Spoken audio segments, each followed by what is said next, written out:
Bom dia, boa tarde, boa noite, seres humanos e seres biônicos desse mundão sem fronteiras. Aqui quem vos fala é Cláudia Medeiros do canal Mais Que Raios e hoje trazendo para você mais um conteúdo exclusivo desse canal. Hoje nós vamos ter convidados especiais, não vai ser a Deb. A Deb vai dar um tempinho aqui, gente, vocês não vão ver a Deb em alguns vídeos, porque a Deb está terminando a dissertação dela do mestrado, então ela precisa estar com foco mais nisso, então ela vai estar ali só nos bastidores ajudando a gente, mas ela não vai estar participando então dessa entrevista. Mas a gente tem uma convidada muito especial que eu estou muito feliz de trazer ela para vocês, principalmente nesse mês de fevereiro, que é o mês em que a gente celebra as mulheres, né, que trabalham e atuam na área de ciência, tecnologia, engenharia e matemática, que é a doutora Virgínia, Maria Virgínia Alves, que é uma figura de destaque na astrofísica e ciência espacial do Brasil. Ela foi uma pesquisadora de renome no Instituto Nacional de Pesquisas Espaciais, no INPE, e é uma inspiração para nós, mulheres das ciências espaciais, tá? Ela é formada em matemática aplicada pela Universidade de São Paulo, e dedicou a carreira à modelagem e simulação numérica de plasma. Obteve seus graus de mestre em astrofísica e seu doutorado em ciências espaciais pelo INPE e foi servidora desde 1982, sendo que ela aposentou agora em 2022. Mas ela teve uma honra de atuar como coordenadora acadêmica no curso de pós-graduação de Geofísica Espacial do INPE, na época que eu estava estudando lá, além de orientar alunos e assumir diversas vezes o papel de coordenadora em diversos setores dentro do Instituto. Não menos importante, ela foi chefe de gabinete do INPE em 2 gestões diferentes, aí, mostrando o potencial do seu trabalho. E durante o doutorado, ela também fez um doutorado em modalidade sanduíche, onde ela passou um tempo nos Estados Unidos e ela trabalhou no desenvolvimento de códigos computacionais para modelagem de descargas assimétricas. E essas contribuições dela todas têm um impacto muito significativo no campo de ciências espaciais, tanto no Brasil quanto internacionalmente. E ela continua a ser uma líder influente e respeitada na sua área. Sua dedicação e contribuição para o campo das ciências espaciais são verdadeiramente inspiradoras, como vocês podem observar. Seja bem-vinda, doutora Maria Virgínia. Obrigada, Cláudia. Prazer aqui. Também não sei se a gente tem que falar bom dia, boa tarde, boa noite, né? Porque depende do horário que as pessoas vão escolher para assistir. E eu estou muito feliz de ter você aqui. E aí, eu gostaria já, antes de mais nada, de dizer para vocês que é uma honra para mim ter você nesse canal, você é uma inspiração, eu te conheço desde quando eu entrei lá, né, no meu mestrado, depois do meu doutorado, você acompanhou toda a minha história, mas é sempre bom olhar uma pessoa que está com mais tempo de experiência do que a gente, porque às vezes a gente começa a espelhar e ver como vai ser o nosso futuro, e olhar para a sua trajetória me traz bastante inspiração, assim, de ver os resultados e as coisas que você fez por nós também, principalmente para mim, né, na época que você foi coordenadora, foi muito importante sentir-me representado por uma figura feminina, principalmente como você, que eu acho que é super forte, gente, é uma mulher forte, é batalhadora ali, eu gostei bastante de ter tido a oportunidade de trabalhar com você durante a minha vida, mas não é sobre mim que nós vamos falar, é sobre você, e eu gostaria que você contasse um pouquinho mais sobre quem é Maria Virgínia Alves. Eu também estou muito contente de estar aqui com você, Cláudia. Eu tenho acompanhado você nas redes sociais, não consigo assistir, claro, todos os seus programas, mas eu tenho certeza de que você também é uma inspiração para esse pessoal jovem, para as meninas que se interessam por ciência e que às vezes ficam sem saber se é uma escolha que vai trazer a elas felicidade ou não. Eu devo confessar, a minha vida na ciência começou meio por acaso. Eu nasci no interior de São Paulo, de uma família, meu pai português, a minha mãe descendente de italianos, eu era a filha mais velha, depois de mim tem mais 2 irmãos e uma irmã, a caçula. Nós tivemos a sorte de recebermos os 4 uma boa educação. Os meus pais, nenhum dos 2 tinha uma formação acadêmica. O meu pai tinha estudado até a 4ª série em Portugal, antes de vir para o Brasil.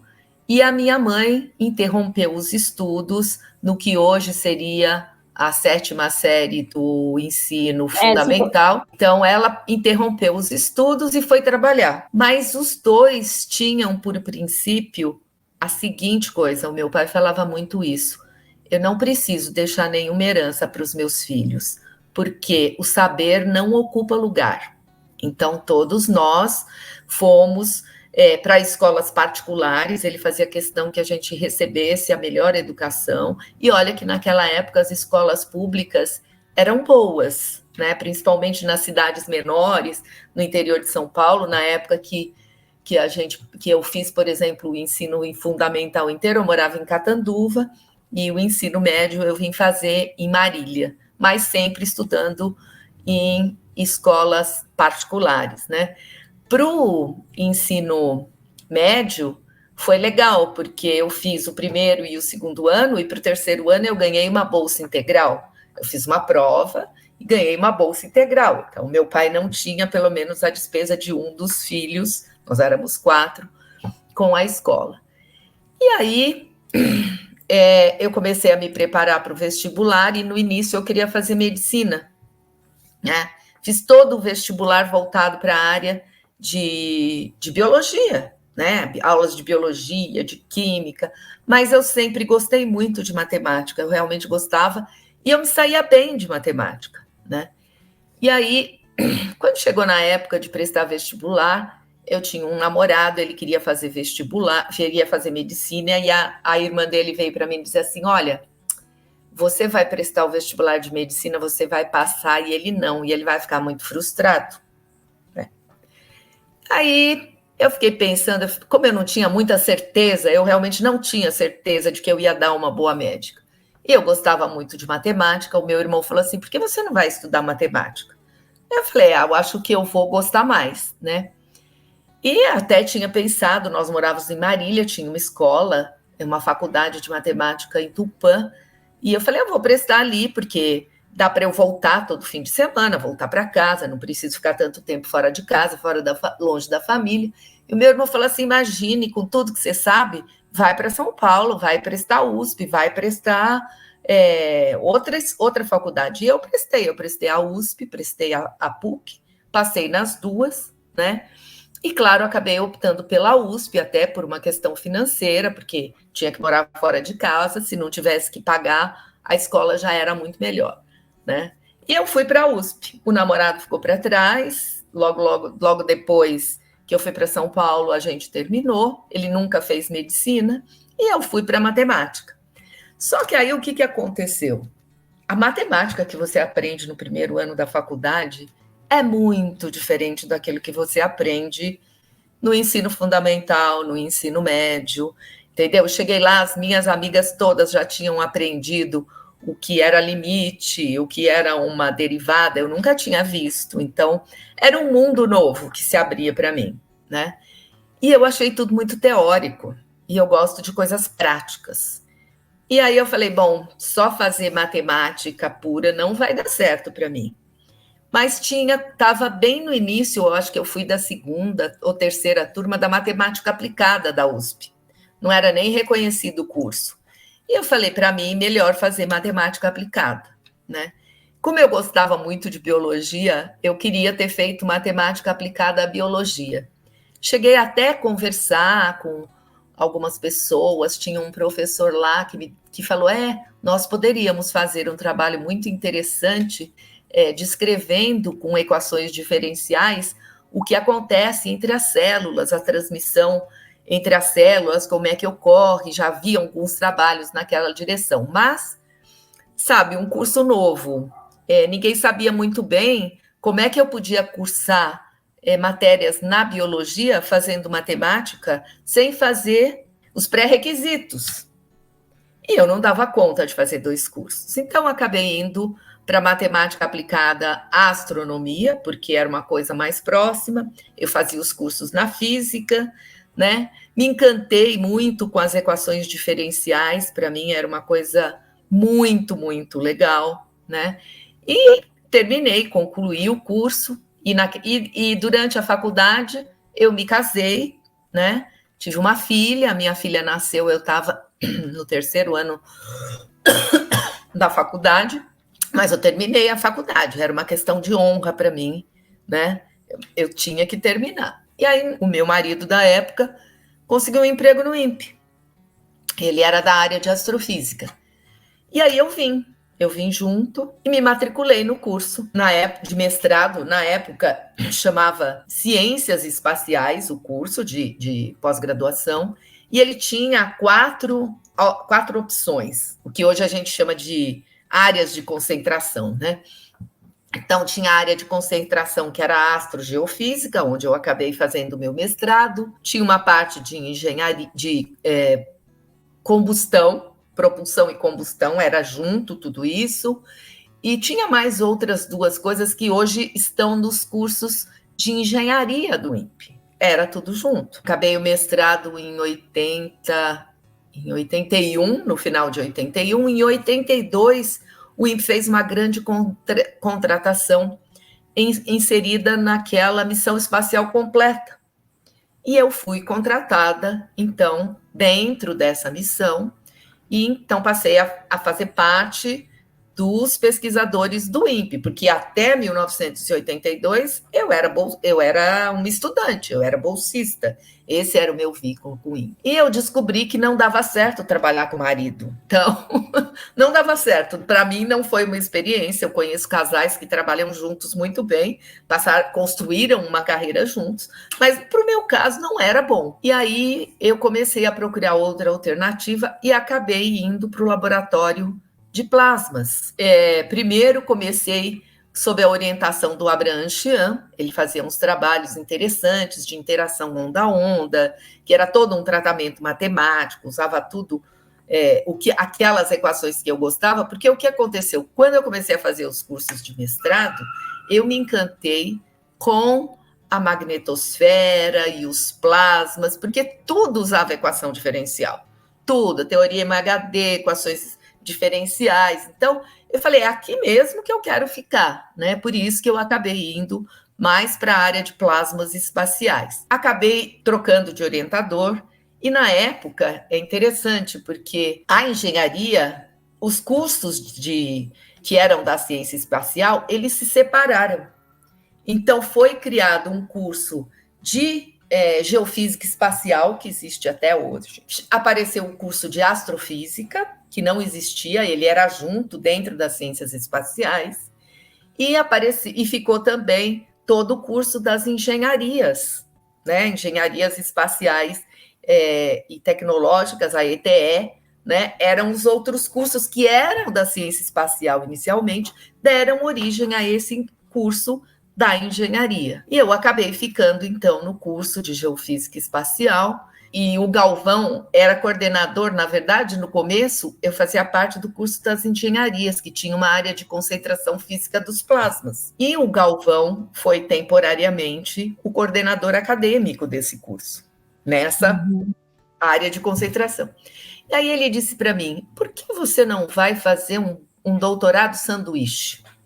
Mas eu falei, como assim um doutorado sanduíche? Não, você vai fazer um doutorado sanduíche, né? Eu conheço lá o professor Birdsall, de Berkeley, faz simulação, você devia aí sim, investir nisso.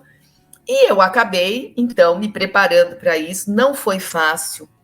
Eu não sabia inglês suficiente, tive que repetir o exame lá para ser aprovada, para conseguir a bolsa umas 2 ou 3 vezes, né? Também tinha que me preparar do ponto de vista de conhecimentos básicos, de física, de computação e de tudo, mas no final acabei indo em 1989, em janeiro de 1989, eu cheguei em São Francisco, o Birdsall estava me esperando no aeroporto, e ele olhou para mim assim, e muito surpreso, né? Porque, embora eu não tenha esses cabelos loiros, eles não são de verdade, a gente dá uma, né? A gente dá uma caprichada neles. Eu achei que era natural. Não, o meu cabelo é um pouco mais escuro, mas eu cheguei lá assim, com mechas e tal.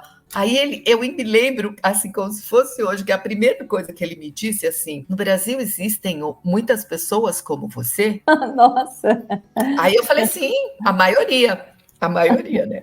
E foi um período difícil de adaptação, né? No começo, nossa senhora, entender o inglês, porque eu morava na International House, então eu ouvi inglês com todos os sotaques, Os 3 primeiros meses eu tinha dor de cabeça todos os dias, no final do dia, do esforço de entender e de me fazer entender. Mas eu fiquei lá. Primeiro, a bolsa inicial era 1 ano, mas aí faltavam algumas coisas para eu terminar. Eu pedi prorrogação. Naquela época, a CAPES ainda dava prorrogação para a gente ficar, que hoje em dia não tem mais, né? Aí acabei ficando 1 ano e 5 meses. Terminei, vim com a tese pronta, praticamente, usando um editor de texto que aqui nem tinha, né? Comprei um computador, né, com a bolsa e tal, com a ajuda, consegui comprar um computador, trouxe o computador com o editor de texto, com tudo. Era como se fosse um Word, mas era um outro nome, porque naquela época, em 90, isso não era uma coisa normal como é hoje. Mas eu vim com a tese pronta, né, praticamente editada e tal, e foi uma experiência muito boa. E devo confessar uma coisa, eu aprendi muito enquanto estava lá, não tanto com o meu orientador, que era o Birson, uma pessoa fantástica, aprendi muito com ele, mas aprendi muito com os alunos, com os outros alunos de mestrado, de doutorado, até de graduação que estavam lá, que tinha um que até hoje está lá em Los Angeles, de vez em quando eu ainda troco mensagens com ele, o Frank. E a gente aprendia junto, discutia os programas que estavam fazendo juntos. Alguns trabalhavam, eu aprendi C++ naquela época, que eu não sabia, né? Os outros tinham programas mais robustos, dedicados a plasmas de fusão e tal, então eles usavam o Fortran, que era mais robusto, mais pesado. Então, foi um aprendizado muito, muito, muito grande. E aí depois eu voltei para o INPE, e aí a minha carreira tomou uns rumos um pouco diferentes, porque acabei ficando um pouco ainda de tempo no laboratório de plasmas, acabei ficando um pouco lá, trabalhei bastante com simulação de experimentos, de descargas elétricas, não tanto com as questões de geofísica, né? Mas depois já comecei a mudar. Logo depois que eu voltei, estava na época de eleição de coordenador acadêmico. E eu não tinha ido na reunião para me candidatar a coordenador acadêmico.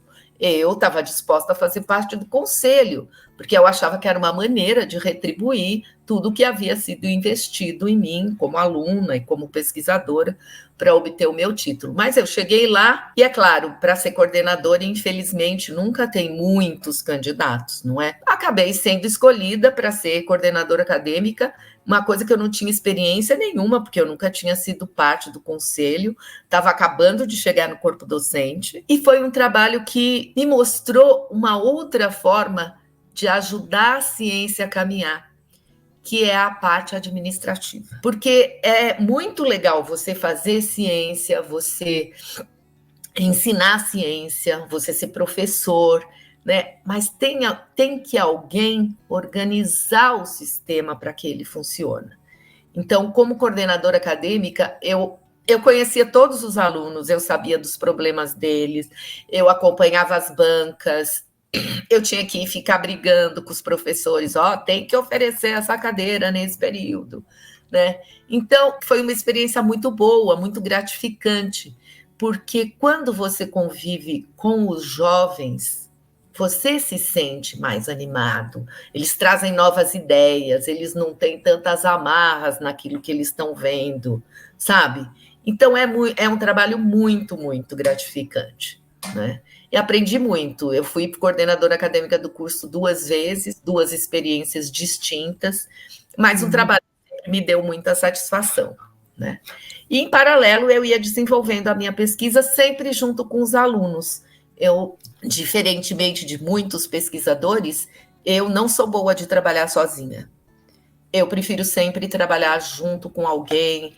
É muito difícil para mim criar um problema. Eu posso ajudar a resolver um problema, mas fazer assim, não, eu tenho este problema, eu quero resolver este problema. Não é, eu sou boa para resolver um problema posto, mas para pôr um problema é uma coisa um pouco mais complicada para mim, e sempre foi, né? Eu sempre fui melhor para ajudar problemas que estão ali, que precisam ser resolvidos, isso tanto na vida do dia a dia, quanto na minha vida de pesquisadora. Então, sempre trabalhei junto com alguém, junto com os alunos, junto com outros pesquisadores, né? Tive bons colaboradores, aprendi muita coisa com eles.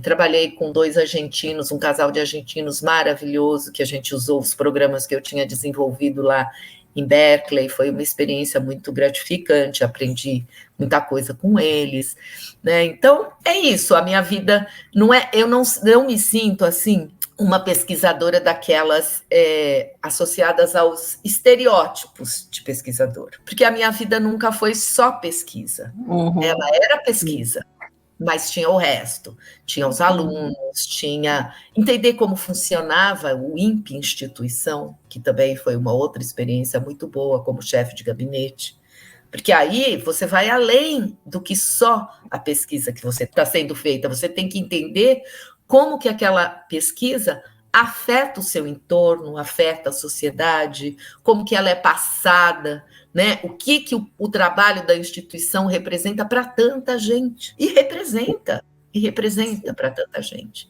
Então, isso é um pouco o papel do gestor, que às vezes a gente esquece, mas que um bom gestor é fundamental para que a pesquisa continue bem, para que uma instituição funcione bem, para que um curso de pós-graduação funcione bem, para que as pessoas se achem, que elas se sintam acolhidas, que elas percebam que o trabalho que elas estão fazendo é fundamental para que as coisas andem e para que o mundo mude, porque no fundo é isso.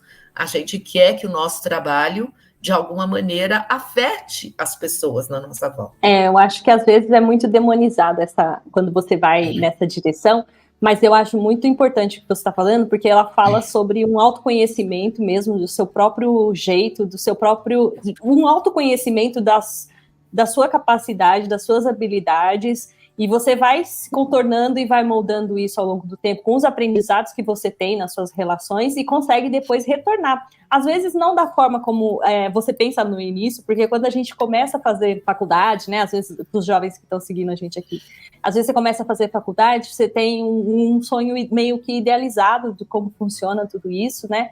Mas não tem problema, tenha, porque também isso é importante nessa fase. Aí, com o tempo, você vai ganhando maturidade, conhecimento, o mundo também está em transformação. Eu acredito que na época que você foi, a gente não tinha tanta tecnologia que nem a gente tem hoje, sim. Então é um impacto, deve ter sido uma revolução, um impacto, né, para você também, como foi para mim, porque eu também sou de uma geração que não tinha tanta internet, tanto computador como tem hoje, né, mas você conseguir fazer tudo isso e olhar para essa sua história e encontrar um sentido muito legal, que é também devolver isso para a sociedade na forma como você fez, encarar a sua missão como você fez e entender a importância disso em cada ponto dessa conexão, porque para eu poder fazer pesquisa, para aquele pesquisador poder ser o pesquisador que nem você disse, dentro do rótulo de pesquisador, precisa ter alguém que vai fazer a gestão para que aquilo aconteça, né? Sim. E às vezes as pessoas esquecem disso, esquecem de ter um respeito com essa pessoa, com esse personagem, com essa figura, e inclusive de entender a própria maturidade que a gente tem como país, como instituição, que não dá para comparar, por exemplo, com outro lugar, né? E eu acho que você ir entendendo e fazendo essa construção é muito legal. Eu acho... Por isso que eu falo que eu admiro bastante seu trabalho, porque é uma transformação mesmo, né?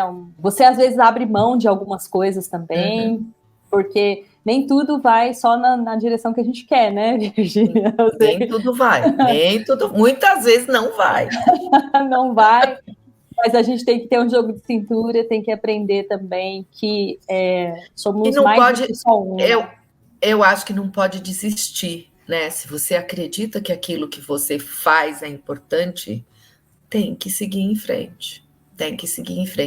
E uma coisa que eu posso dizer assim, a gente sempre encontra aliados.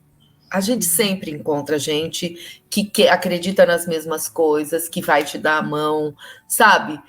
Eu acho que, assim, nos piores momentos da minha vida, sempre teve alguém que falou, não, vamos em frente, continue, vai dar certo, funciona assim, né, e tal. Então, a gente sempre encontra aliados pelo meio do caminho. E qual foi, assim, o maior desafio que você acha que você teve durante toda a sua carreira? Bom, eu acredito que você foi mãe jovem, né, e isso já é um desafio. Foi a mesma coisa que eu também. Fui uma mãe jovem estudando ainda, né, que já é um desafio, porque você tem a sua carreira e a sua vida. Não sei se esse foi o seu maior desafio, mas não, qual foi o seu maior desafio? Olha, eu vou dizer para você duas coisas que aconteceram. Primeiro, foi um desafio muito grande trabalhar e ganhar algum destaque tendo um marido ciumento, que foi o caso do meu primeiro casamento. Eu costumava dizer, né? Hoje, graças a Deus, o meu marido é uma pessoa completamente diferente, mas eu costumava dizer que um filho não atrapalha a carreira de nenhuma mulher, mas um marido ciumento pode atrapalhar muito. Um marido ciumento, inseguro, machista, pode atrapalhar muito a carreira de uma mulher. Eu acredito nisso. Mas o meu maior desafio foi ir para os Estados Unidos e deixar as minhas filhas para trás. Embora eu soubesse que elas estavam com a minha mãe, com meu pai, que estavam bem cuidadas, né, que estavam numa boa escola, é muito sofrido ficar longe dos filhos por 1 ano e 5 meses. Porque é claro que eu não tinha dinheiro para voltar para o Brasil e voltar de novo. A CAPES nem autorizaria isso.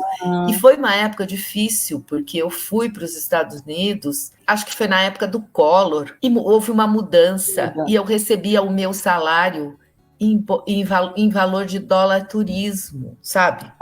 Então, não era nada. E a bolsa não era uma bolsa integral como hoje é paga. Não importa que você leve o seu salário, o valor da bolsa de doutorado é tantos dólares, entendeu? Não era assim. Eles calcularam uma bolsa, levando em conta que eu tinha um salário e que eu receberia tantos dólares, só que o valor do dólar mudou. E você o dólar tinha que ser enviado com a taxa de turismo. E isso durou alguns meses. Então, a minha vida lá fora, financeiramente, ficou muito apertado, porque eu tinha que fazer o máximo possível para viver com a bolsa que eu tinha, porque eu tinha que deixar dinheiro para as minhas filhas aqui. Elas estavam aqui. Elas eram minha responsabilidade, né?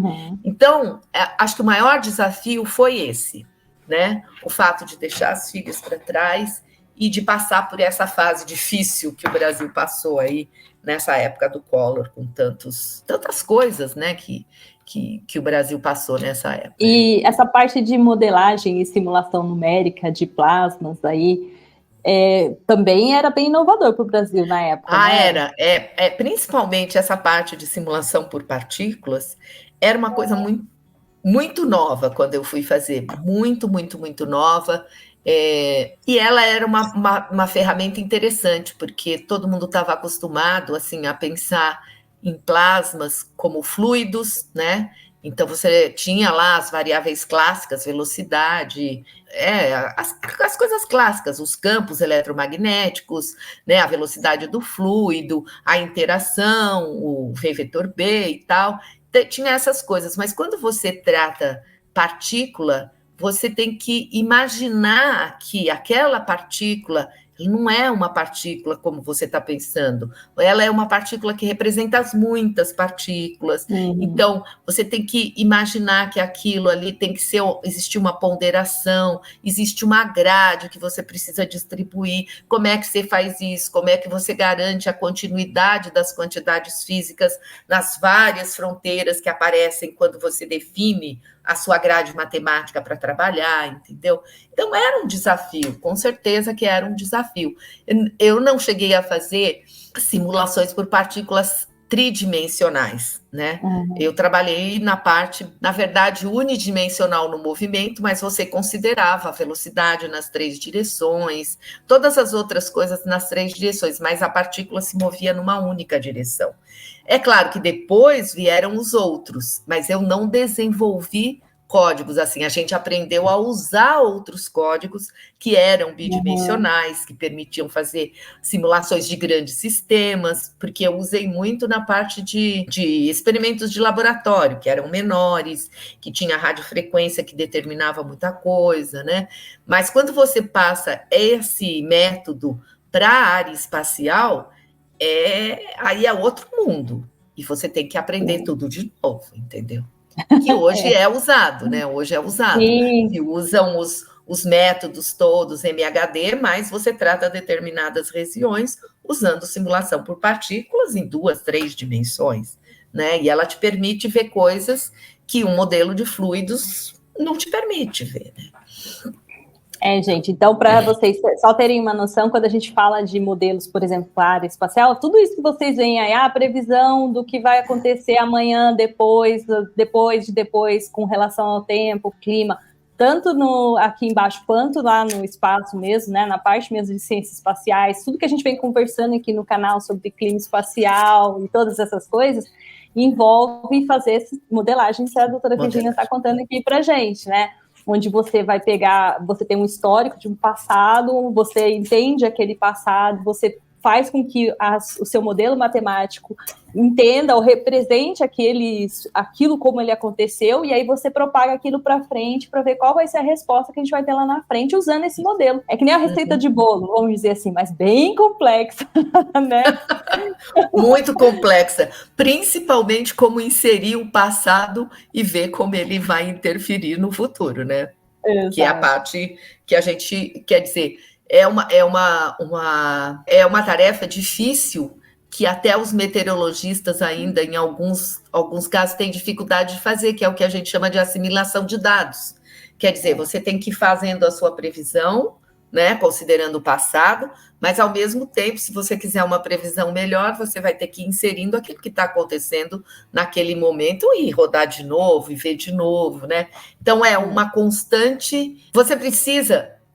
Um programa um modelo computacional, se a gente for pensar, ele tem alguns ingredientes básicos, né? Ele tem as equações que descrevem o movimento do seu sistema, quer seja ele qual for, e você tem o que a gente chama de condições iniciais, né? Uhum. Você precisa saber fazer a condição inicial. Quando você quer fazer uma previsão ou de tempo, ou clima espacial, além de você considerar as condições iniciais, você precisa ir atualizando essas condições iniciais com aquilo que vem acontecendo. E essa é uma tarefa que torna a sua modelagem complicada, difícil e muitas vezes imprevisível, né? Imprevisível, que você não doutora consegue Virginia, evitar. Eu costumo usar esse exemplo, não sei se você concorda comigo, eu falo assim, que é igual fazer um bolo, né?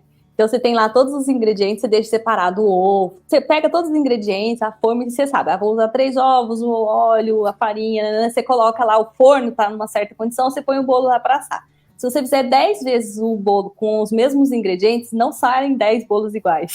Não sai, de jeito nenhum. Fora que, às vezes, você comprou os 3 ovos, aí quando você pega os outros 3 ovos, um tá estragado ali no meio, ou na hora que você vai fazer, a farinha faltou, que é mais ou menos como se fosse fazer um modelo.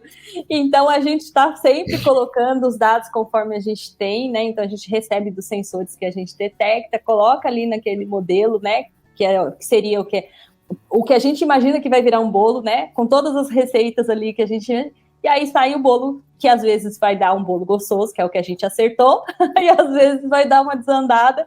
E aí a gente tem que entender por que desandou, porque daí o desandar também é uma resposta que precisa ser pesquisada, e muitas vezes tem gente que vai focar em estudar isso daí, né? E aí, por isso que a ciência continua sempre em evolução e nunca termina, né, doutora? E nunca termina. É um bom exemplo esse daí. É um bom exemplo, com certeza. Na verdade, é uma particularidade da simulação por partículas que é uma vantagem dela. Porque, como você não faz tantas aproximações, ela permite que você trate um pouco a não linearidade do sistema, né? Então, mas é um pouco difícil explicar essa questão, o que significa não linearidade. É porque é isso, né? A não linearidade está associada com determinados termos que aparecem nas equações diferenciais que descrevem o sistema, né? Então, às vezes, você tem ali uma interação que vai provocar uma perturbação, que vai crescer, né? E isso, se cresce muito, leva a uma não linearidade, a uma instabilidade, né? Então, a simulação por partículas, ela tem essa propriedade boa, Por isso que, muitas vezes, em grandes sistemas, ela é usada só em algumas regiões, onde a probabilidade dessas instabilidades e não linearidades acontecerem é maior. E aí entra também, né, a necessidade daquele supercomputador, né? Porque às vezes as pessoas não entendem por quê, mas você imagina você querer calcular aquilo, todo esse volume de dados, com toda essa complexidade. Então, ó, pra você ver, e aí você precisa o quê? Precisa de gestão, precisa de dinheiro, precisa de um monte de coisa que nos leva a um outro ponto, né, da sua carreira, que foi trabalhar com coordenação e depois também chefe de gabinete. Imagina, assim, que você, como pesquisadora, né, você já falou um pouquinho, tinha uma visão de como é ser coordenador. Aí depois você foi ser coordenador. Aí você olhava para os pesquisadores e falava, meu Deus. E depois ser chefe de gabinete, eu imagino que deve ter sido, assim, uma coisa para te levar mesmo, assim, para um outro nível.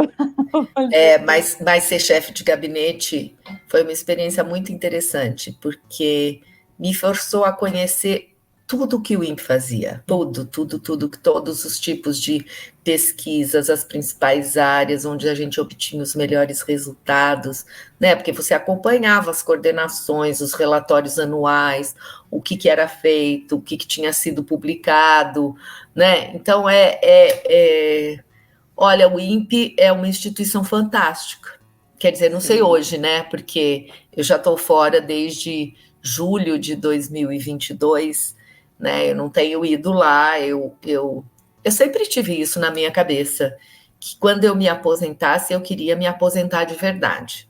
Porque a gente tem muitos amigos, você também conhece, muitas pessoas que se aposentam, mas elas continuam indo lá. É como se elas não tivessem se aposentado. Mas eu sempre tive isso comigo, que o dia que eu me aposentasse, eu queria me aposentar. Pouco, porque se a gente pensar bem, enquanto você está ali, você está ocupando um lugar que poderia ser de outra pessoa, de um jovem que tem ambições, que quer fazer outras coisas. E eu vi que, por exemplo, depois que eu saí de ser coordenadora acadêmica, já vieram outros coordenadores acadêmicos, e eles fizeram um excelente trabalho. Todos os que me sucederam fizeram um excelente trabalho. É passar o bastão, né? É saber passar o bastão. Exatamente. Porque existe um pouco essa tendência, né? De quando você continua trabalhando com uma pessoa que foi seu orientador ou sua orientadora, existe sempre aquele respeito e uma coisa assim, nossa, eu vou deixar primeiro ela falar, primeiro ela dizer o que ela pensa, entendeu? E muitas vezes você pensa diferente, e você tem outras ideias, e você vê o problema de uma maneira diferente, e você fica ali naquela inibição, porque ele foi o seu mentor, ele que, né, te mostrou o caminho. Então é importante também a gente saber a hora de se afastar. Eu acho muito importante, porque todo orientador devia querer ter como resultado um aluno que soubesse caminhar com as próprias pernas. Eu acho que isso deve ser a missão do orientador. Né? Com certeza. E eu fico feliz de ver que muitos colegas meus conseguem, porque eu tenho visto a trajetória de alunos que eu vi começarem o mestrado e que hoje são pesquisadores, que eu acho fantástico. Homens e mulheres, entendeu? Capazes, assim, você é um exemplo, você é um exemplo disso, né? Eu poderia citar outros, mas eu não quero, porque depois, né, as pessoas vão ficar... Vai faltar alguém, mas eu tenho, assim, nossa, e principalmente tenho muitas, eu diria meninas, porque quando elas chegaram para fazer o mestrado, elas são meninas, que hoje eu vejo pesquisadoras, assim, sabe, que merecem todo o nosso respeito, né? E elas chegaram inseguras, achando que não ia dar conta, com medo da professora de física dos plasmas. De plasmas, continua. Porque eu tinha, todo mundo dizia, se você tem que passar no fim, né? Era o curso de física dos plasmas e de eletrodinâmica, porque eram os cursos mais difíceis, verdade. Digamos assim, para serem aprovados, né? E hoje estão aí sendo convidadas para dar palestras, para, sabe? É muito legal a gente ver. Eu fico, sinceramente, eu fico meio emocionada. Eu fico emocionada quando eu vejo o sucesso dos nossos ex-alunos. Eu fico emocionada. Eu quero, quando eu me aposentar também, eu quero me aposentar, porque eu acho que eu pelo menos me entrego bastante para as atividades que eu estou fazendo e eu quero me aposentar, porque a vida da gente tem que ter também outros sentidos e não só dentro do nosso trabalho, né? O trabalho, ele é uma parte da nossa vida, né? E ele tem que ter esse espaço que é uma parte. O resto a gente tem que também seguir em frente com a vocação que você tiver, às vezes pode até ser nisso, mas também dá esse espaço, né, para passar o bastão. Eu achei legal isso que você falou mesmo, né, da gente incentivar também a autonomia dos mais jovens, né, porque você fez a sua parte, você está fazendo, né, você faz agora a sua parte em outro lugar, né. Em outro lugar, outro lugar, E como você acha, assim, que dentro da sua experiência, o que poderia ser melhorado, ou o que você ainda identifica nesses anos todos de experiência como ainda uma carência do nosso ambiente, né, de ciências, principalmente para a figura feminina, porque assim, a gente acabou falando um pouco, né, sobre o desafio de ser mulher dentro da carreira de ciência, né, a gente tem essas situações, né, de tipo de ainda ser um ambiente com predominância masculina, que ainda favorece quando a gente vai submeter, fazer ou qualquer coisa, mesmo sem a gente querer, e às vezes até a gente mesmo, às vezes, tem um viés voltado ainda para um patriarcado, né, para um movimento assim. O que você tem para dizer a respeito disso, sim? Olha, eu tenho pensado muito sobre isso, sobre essa questão toda, porque é uma coisa que afeta não só pesquisadores, não afeta a sociedade como um todo, né? Afeta a sociedade como um todo, afeta a pesquisa, afeta a política, né? As mulheres que se envolvem com a política sofrem muito com essas questões todas. Eu não vejo um caminho fácil, mas eu acho que a primeira coisa que toda mulher deveria aprender, e eu acho que isso daí eu devo muito à minha mãe, né? Era uma coisa assim que ela dizia: eu sou leonina, né? Não que isso signifique nada, mas para ela significava, entendeu? E ela dizia assim: toda leonina nasce para vencer. Nasce para vencer. Você não tem que ser submissa a nenhum marido. Você tem que ter uma profissão. E isso, quando ela falava isso, ela ainda não tinha estudado. Ela foi para a faculdade depois da minha mãe. Depois que os 4 filhos estavam na faculdade, ela foi fazer faculdade de assistência social. Ela foi para a faculdade, ela terminou a faculdade. E ela dizia isso. Ela me pôs para estudar piano. Eu tinha 6 anos, eu nem sabia ler. Eu aprendi o nome das notas, assim, com um desenho da faca para o Fá, o desenho do sol para o sol. Ela me pôs, porque ela dizia assim: se você não tiver outra profissão, você pode dar aula de piano na sua casa. Então, eu acho que isso é uma coisa que os pais deveriam colocar, sabe? Eu acho que tudo é uma questão de educação, né? Eu acho que é assim. Até hoje, você pode ver que, assim, você anda na rua, né? E você vê, e a minha princesa. Quer dizer, é como se as meninas continuassem sendo educadas para encontrar um marido que transformasse elas numa princesa, que elas não precisassem fazer nada. E a vida não é isso, gente. A vida não é isso. Então, a melhor maneira da gente vencer essas barreiras é fortalecendo as meninas desde pequena. Desde pequena. E aí, eu acho que as mulheres continuam tendo um papel fundamental.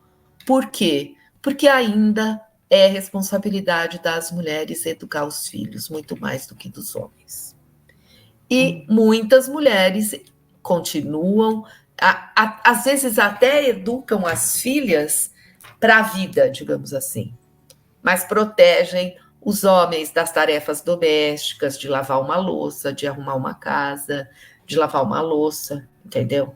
Então, ele cresce com aquela ideia de que quando ele se casar, a mulher dele até pode trabalhar, fazer o que ela quiser, mas ela também precisa dar conta daquilo que tem dentro de casa. Então, e a sociedade está tão complexa, né? é muito difícil, é muito difícil. Agora, para incentivar as meninas para a carreira de ciências, eu acho que deveria ser fundamental o papel da escola, sabe? O papel da escola, dos professores estarem melhor preparados para acolher, porque muitas meninas se destacam e elas são sendo apagadas. A gente sabe que isso é o que acontece, entendeu? Então, tem o papel da família muito importante e tem o papel da própria escola e dos professores, que deveriam ser treinados para incentivar todos os alunos, independente do sexo. Entendeu? Independente do sexo, porque muitos meninos também são abofados. Muitos meninos também. Se ele não tem um professor que incentive, que tanto faz, eu me lembro quando as minhas filhas eram pequenas, às vezes tinha assim, que tinha que fazer uma tarefa para levar para o dia seguinte. E eu sempre perguntei e fiz questão de que elas fizessem as tarefas. Aí, às vezes, eu perguntava, e aí, o que a professora falou da tarefa? Ah, mãe, a gente faz a tarefa em casa, mas chega lá, a maioria não faz, a professora dá um tempo para todo mundo fazer a tarefa. Então, você percebe, e não era numa escola qualquer, entendeu? Então, como que você vai cobrar do seu filho uma postura de responsabilidade, né, de cuidado com o aprender, se a escola acolhe aquele que não faz a sua parte? Então, tem muitas coisas aí, né?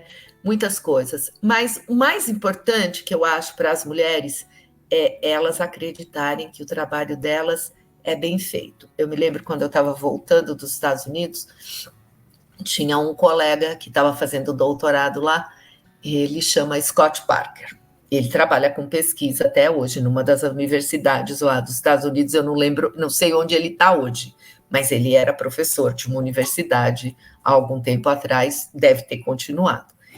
E aí eu falei que eu estava muito preocupada, porque eu tinha saído de lá com uma proposta de tese, cheguei nos Estados Unidos, a minha proposta de tese mudou completamente, né? Mas eu tinha um trabalho para apresentar. E aí ele disse assim para mim, coloque uma coisa na sua cabeça, você é a pessoa que mais sabe sobre o seu trabalho. Não deixe que ninguém te intimide, porque é você que sabe, não é o outro que sabe. E eu nunca mais esqueci do que ele me disse. Então é isso, a gente tem que acreditar no nosso trabalho. A gente tem que saber que a gente é capaz e não se deixar diminuir por um comentário, por um paper recusado. Todo mundo na vida um dia teve um paper recusado. Mas isso não é para parar a sua carreira, é para pegar os comentários, melhorar o paper e submeter de novo. Né? Então é isso, você tem que acreditar no seu trabalho. E uma outra coisa que eu acho que às vezes a gente não faz como mulher a gente não pode ter vergonha de perguntar para quem a gente sabe que sabe mais do que a gente. A gente não tem que ter vergonha de perguntar, de pedir conselho, sabe? De dizer das dificuldades, olha, eu estou enxergando esse problema assim, assim, assim. Você enxerga do mesmo jeito? Você acha que a gente pode ter uma abordagem diferente? Ter a humildade de reconhecer que a gente não sabe tudo. Sim. Então, eu acho essas posturas muito, muito importantes. Muito importantes. E eu me lembro de uma reunião em que até foi com o Galvão, na época que ele foi diretor lá do INPE, né? Ele foi no nosso departamento e eu lembro que a gente estava falando sobre os problemas, né? E aí eu não lembro se foi ele ou alguém que levantou essa situação sobre a gente parar de ficar procurando né, os problemas e a gente focar nas fadas. Era mais ou menos assim o termo, mas é como se fosse assim. Porque, por exemplo, para uma menina nova, às vezes ela vai chegar e vai se sentir à vontade para fazer pergunta e vai encontrar barreira. Lá, primeira, segunda, terceira, 10ª vez, ela vai encontrar uma pessoa sacana, uma pessoa que não é legal, que às vezes vai criar ali dela aquele constrangimento de primeira, né? Mas procura pessoas sensatas, que são pessoas que estão ali para contribuir, porque tem essas pessoas, né? Então, às vezes, você vai deparar com gente que não vai ser legal mesmo, isso vai acontecer, mas você procure, porque tem pessoas legais no caminho, e aí você pode buscar por essas pessoas para ajudar você a melhorar, né? Que às vezes, de primeira, você já tem uma negativa, às vezes vai te desestimulando. Desgastas, né? Desgastas. Bom, um outro ponto que a gente deve considerar sempre é a solidariedade entre as mulheres. Isso ainda falta. Falta muito. Isso ainda falta. Muitas vezes as mulheres, elas não são solidárias, elas são competidoras entre elas. E isso gera um clima que permite, então, que o homem use de determinadas artimanhas para diminuir as mulheres. Se as mulheres fossem mais unidas, sabe? Se elas, uma fortalecesse a outra, eu acho que também caminharíamos mais rapidamente. Concordo mesmo. E assim, todas essas questões que envolvem essa diferença mesmo, né? Da mulher e do homem com relação à sua própria constituição física, né, da sociedade hoje. Porque, por exemplo, a mulher vai engravidar, isso faz parte do corpo humano feminino. Então, essa compreensão do que significa esse processo de gravidez, o que significa as etapas que uma mulher vai passar, acho que a gente precisa ter essa empatia, mesmo que a gente tenha por opção não engravidar, ou que a gente esteja passando por aquele momento, a gente tentar ser parceiro e solidário, entender como aquilo sendo uma coisa importante para a sociedade, né? Sim. Inclusive, se é para a sociedade, é para todos nós, né? Com então, certeza. Eu acho que isso exatamente é uma etapa que normalmente muitas mulheres tendem a passar por uma gravidez ou ter um relacionamento numa fase que às vezes está concomitante com a parte que está estudando, essas coisas, Sim. né? E aí a gente não julgar, a gente ser parceiro, a gente contribuir, incluir isso, foi uma coisa que também mudou na lei, né? Começou a incluir mais, aplicar isso e tal. Mas são tantos assuntos nesse sentido. Você quer falar um pouquinho sobre a rede? Eu me aposentei da pesquisa, mas acabei achando alguma coisa que ocupe a minha cabeça e a minha vontade de encontrar soluções para melhorar a vida das pessoas, né? Eu me filiei à Rede Sustentabilidade e acabei ficando como porta-voz aqui em São José dos Campos. A rede é pequena, nós temos menos de 30 afiliados aqui, somos poucos, é um partido que as pessoas praticamente não conhecem, né?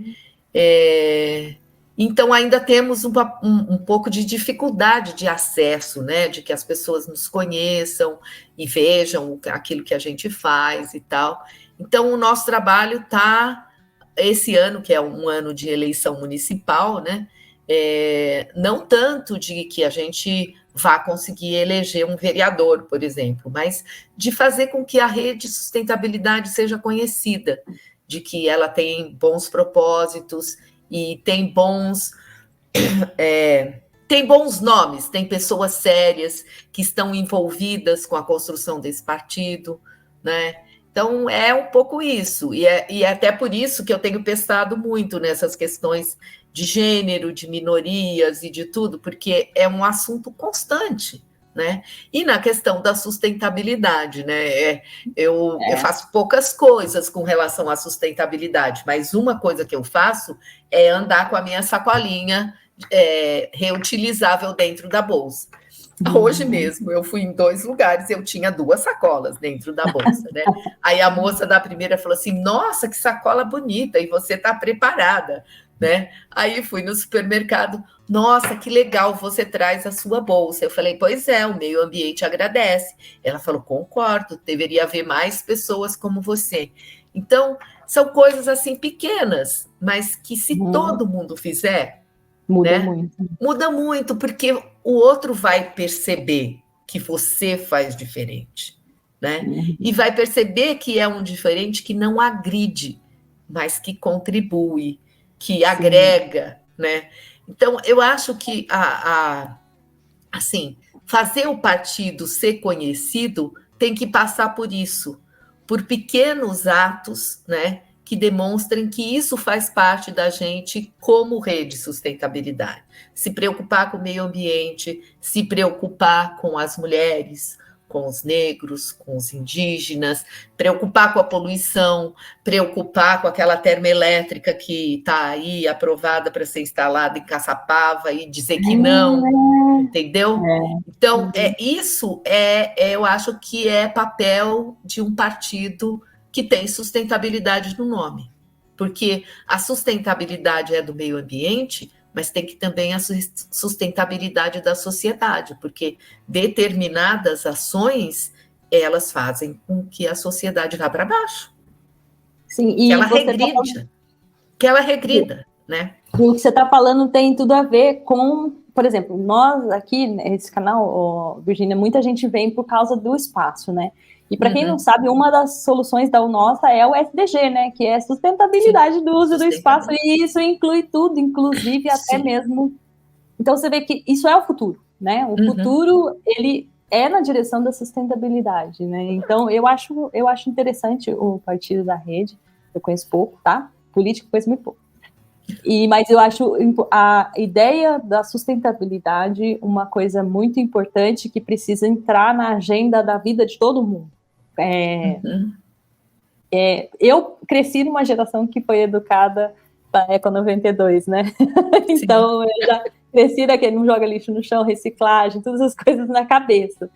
Mas isso eu acho que a gente ainda tem muito a avançar nesse sentido, porque a gente às vezes se limita a lixo, vamos dizer assim, mas não é isso, é o ser humano acho que o ser humano está precisando ser sustentável, reciclável, né? Nas emoções, nas relações. A gente está aprendendo muita coisa com essa geração nova também, de como tratar o outro, de como quebrar algumas formas como a gente se relacionava antigamente, achava normal, comum, que às vezes está entranhado dentro da gente, né, na forma de tratar o outro. Então, eu acho que é isso aí, você tá seguindo em frente, né, como uma boa cientista, continua fazendo. De vez em quando eu desanimo, porque não é fácil não, viu, Cláudia? Eu acho que é mais difícil lidar com política do que com ciência. Eu tenho certeza disso. Mais difícil. Olha, mais difícil. Eu estou muito feliz de ter tido essa conversa com você e eu gostaria de fazer um jogo rápido com você. Você nem sabe sobre o que eu vou falar. Não sei. Eu gostaria de fazer umas perguntas rápidas, você pode responder com uma palavra, ou você pode também não responder, você pode falar. Como é direito de ficar calada. Tá bom. Mas são perguntas que eu acredito que você vai responder para contribuir com a gente aqui, né? Tá. Então, vamos lá. Me fala um medo. Um medo de falar bobagem que eu não tenha como consertar depois. É um medo significativo na internet hoje em dia, né? É uma aventura. Viajar sozinho uma semana. Você andou fazendo isso?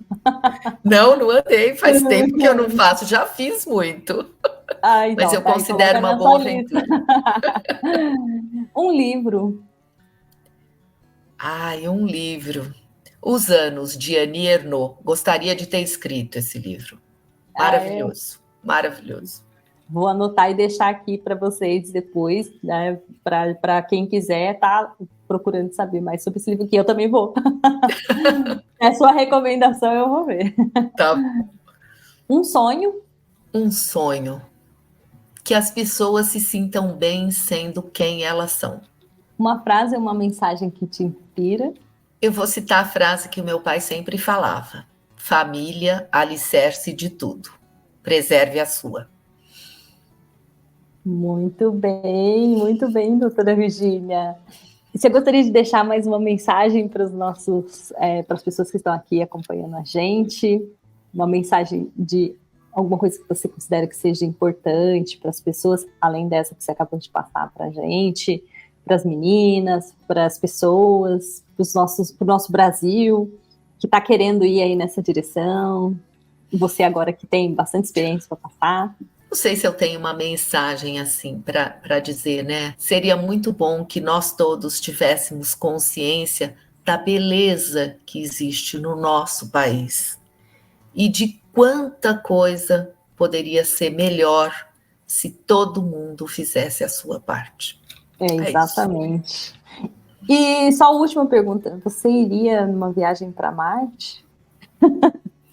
Olha, acho que quando o homem chegou na Lua, que eu me lembro até hoje desse dia, que eu fiquei assistindo na televisão, e depois eu não me conformava que o homem tinha chegado na Lua e eu ficava lá da varanda da minha casa, olhando para a Lua, tentando entender como tudo tinha acontecido, eu acho que eu talvez fosse. Mas hoje em dia, depois da minha experiência de vida, de todos esses anos que eu já vivi, eu acho que isso é coisa para gente jovem, para gente que, sabe, que tem uma criatividade à flor da pele para lidar com os inúmeros problemas que vão acontecer numa missão como essa. Então, acho que eu não iria para Marte, não. Eu ia ficar aqui mesmo. Tá bom. Tá bom. Olha, muito obrigada pela sua presença aqui no meu canal. Eu espero que não seja a última, tá? Que seja apenas a primeira, porque eu gosto muito de conversar com você e aí vamos buscar assuntos comuns onde você possa voltar para a gente conversar um pouquinho mais, você passar um pouquinho mais de todo esse seu conhecimento e experiência para a gente aqui, tá bom? Tá bom, foi um prazer também para mim estar aqui, Cláudia. Muito obrigada, gostei muito, gostei. Então, pessoal, não esquece de deixar o seu like, a doutora Virgínia agradece e eu também.